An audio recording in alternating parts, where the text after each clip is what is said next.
நிதி ஆயோக் பற்றி பார்ப்போம். நிதி ஆயோக்கோட எக்ஸ்பேன்ஷன் என்னென்னா national institution for transforming India, இந்தியாவின் மாற்றத்துக்கான ஒரு தேசிய நிறுவனம். திட்டக்குழுக்கு பதிலாக கொண்டு வரப்பட்டது தான் இந்த நிதி ஆயோக். 2014 ஆகஸ்ட் 13 அன்னைக்கு தான் திட்டக்குழுக்கு பதிலாக இது கொண்டு வரலாம் அப்படின்னு சொல்லிட்டு அரசு வந்து முடிவு எடுக்குது.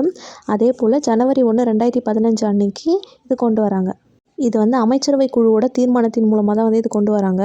நிதி ஆயோக்கோட தலைவர் இருப்பார்ல, அந்த நிதி ஆயோக்கோட தலைவர் யாருன்னா பிரதமராக இருக்கிறது தான் நிதி ஆயோக்கோட தலைவர். அப்போ உறுப்பினர்கள்லாம் வந்து யாராக இருப்பாங்கன்னா மத்திய அமைச்சர்கள் தான் இதோட உறுப்பினர்களாக இருப்பாங்க.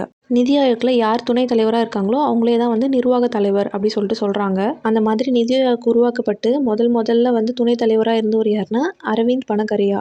இவர் தான் வந்து நிதி ஆயோக்கோட முதல் துணைத் தலைவர். அடுத்து நிதி ஆயோக்கோட ஒரு 7 பில்லர்ஸ் வந்து கொடுத்துருக்காங்க.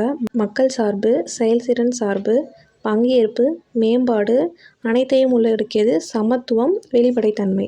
இப்போ கரண்ட்டாக வந்து நிதி ஆயோக்கோட துணைத் தலைவர் யாராக இருக்காங்க தெரிஞ்சால் கமெண்ட் பண்ணுங்கள்.